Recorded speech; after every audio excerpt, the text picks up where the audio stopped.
안녕하세요, 경장입니다. 제 옆에는 또 우리 이범주 법무사님 모셨는데 무슨 얘기를 할 거죠, 피디님? 제가 눈탱이탱이를 너무 많이 당해요. 오늘도 맞고 왔지. 여기저기서. 근데 나한테 왜 안 맞아? 졸라 맞아! 이제 돌려줄게.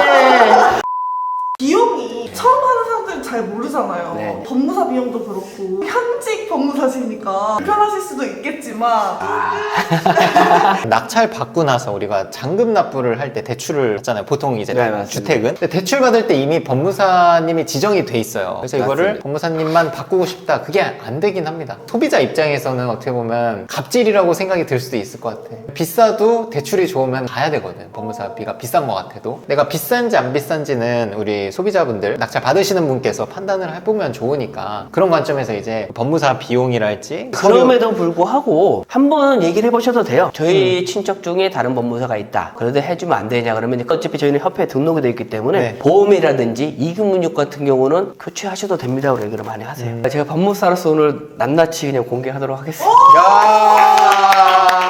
경매 낙찰 받고 나서 전체적으로 법무사 사무실 운영 구조를 좀 알아야 협상이라든지 할 수 있는 거거든요. 크게 세 가지 정도로 운영한다고 보시면 될 것 같아요. 저처럼 직접 법무사가 직접 운영하는 사무실이 있고 아니면 법무사분들이 영업을 잘 못하거나 이제 고령의 나이 됐다 보니까 사무장님들이 운영하시는 데가 맞아, 있습니다. 사무장님. 사무장님은 법무사님이 아닌 겁니까? 예, 아니죠. 전반적인 그 사무실에 대한 거를 사무실장. 그게 맞는 것 같습니다. 사무실장. 맞습니다. 은행에서 법무사분들이 자기네 법무사들만 좀 해야 되는 거냐 뭐냐면 이전 등기와 낙찰 등기 이제 근저당권 설정이라고 그러죠.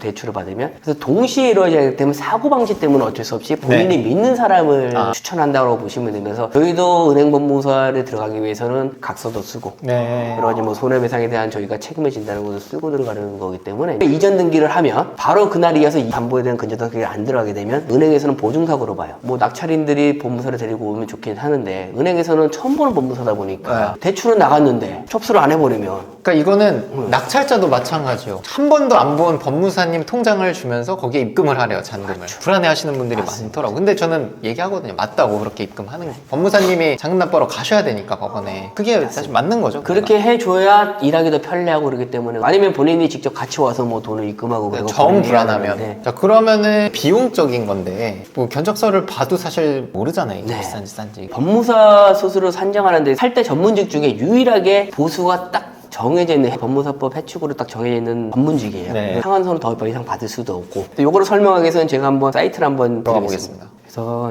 저희가 비용 산출을 누르시고 예를 들면 부동산 매매를 한번 해볼게요. 네. 부동산 매매를 하고 주택을 예로 볼게요. 주택이고 1주택이고 네. 누르시면 자동적으로 이렇게 나와요. 공과금은 무조건 나오기 때문에 네. 이 부분에는 이제 속일 수가 없어요. 다만 치도세, 교육세 부분에 대해서 네. 간혹가다 요거를 눈탱이 치시고 견적 비용 내역 영수증을 안 주시는 경우가 있으세요. 팁을 드리자면 등기 신청 수수료 같은 경우 2,000원 정도는 세이브가 가능하죠. 서면일 때가 15,000원인데 네. 이폼이라는 걸로 하게 되면 13,000원을 해요. 법무사님들은 이폼 하기 때문에 13,000원이 많고 다만 경매를 하게 되면 촉탁 등기이기 때문에 서면으로 하기 때문에 네. 그때는 이제 15,000원 정도가 네, 돼요. 네, 네. 눈통이가 많이 치는 중에 하나가 채권 할인액, 국민주택 채권이라고 그러죠. 네. 이 부분에 대해서 많이 눈탱이를 치세요. 매입하는 날짜에 따라서 오늘은 지금 채권 할인액이 15%잖아요. 네. 어떤 날은 10%, 한 5% 내외에서 왔다 갔다 하기 때문에 조그만 금액이라면 사실은 5% 차이 많이 없지만 서울 같은 그 주택은 뭐 10억 단위라면 되게 크거든요. 이럴 때 이제 채권 매입액에 따라서 조금 다르게 하는 경우도 있습니다. 지금 1억짜리라고 10억이 되면 10배잖아요. 네, 맞습니다. 기본적으로 법무사님이 직접 하시는 분들은 눈탱이를 칠 수가 없어요. 저희가 협회에다가 신고를 하게 되면 징계를 받게 되거나 제적을 당하기 때문에 몇백만 원을 받으려고 그렇게 하는 사람은 별로 없습니다. 다만 아까 말씀하신 대로 사무장님이 있다 보니까 사무장님들이 계속 있을 수도 있겠지만은 철따라 좀 바뀌시는 분들이 있거든요. 네네네. 이런 부분에 대해서 한 건이 아니라 다양하게 여러 건을 받아놓고 실질적으로 잠적하는 경우도 있어요. 그래서 맡기기 전에 사실은 법무사님하고 저는 직접 통화를 해보기를 원하거든요. 몇 건이다 보면 몇 억을 가지고 잠적하는 경우도 사실은 있습니다.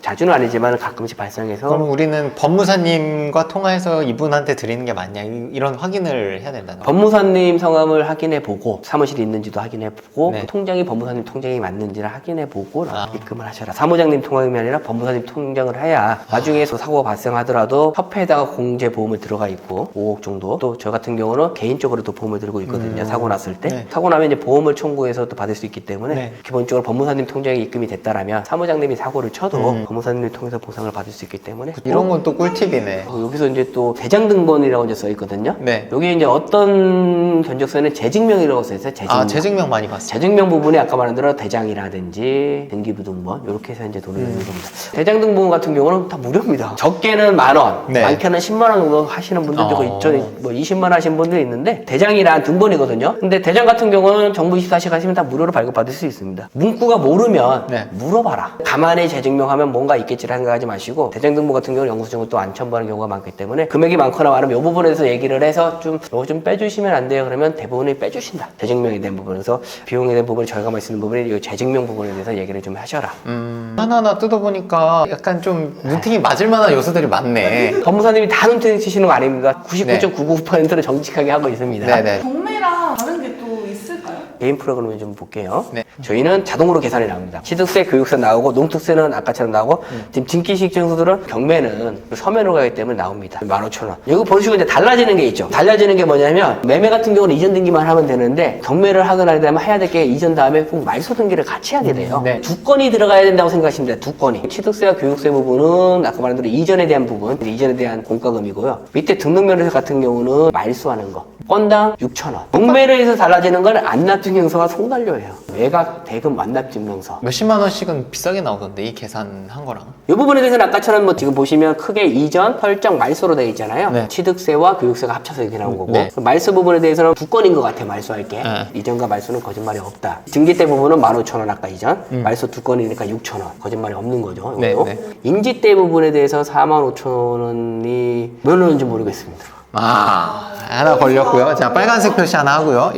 제가 궁금한 건 이런 거예요. 송달 이런 게 10만 원, 12만 원씩 들어가야 되냐? 저 송달미 접수 저 아까 보여줬던 한번 보시겠습니까? 10,000원이잖아요, 여기는. 12,600원이라고 보시면 될 것 같아요. 송달료라는 게 뭐냐? 촉탁 등기를 하면서 우편료가 필요하잖아요. 네. 저번 주 갔을 때는 6,300원을 요구하더라고요. 송달미 옆에 접수라 써있기 때문에 그 접수로 가는 뭐 비용까지 여기 청구했었다고 보기 때문에 은행한테 전화해서 담당하시는 법무사님 전화를 걸어서 저 이름을 팔아라. 저희 사촌 오빠가 법무사인데 정말로 죄송하지만 아까 제가 말짚어준 부분 이 부분에 대해서 조금 무리가 있다고 얘기를 하는데 할인 좀 부탁드리겠습니다. 잠깐만, 이거 좋은 대출로 인해서 아껴지는 돈을 생각하면 사실 30만 원 더 나왔지만 그 이상으로 대출이 좋다면 뭐 해야죠. 가다 청구했다기보다는 이 비용에서 좀 할인될 수 있는 방법이 있구나. 네, 감사합니다. 네, 초대해 주셔서 감사합니다. 감사합니다.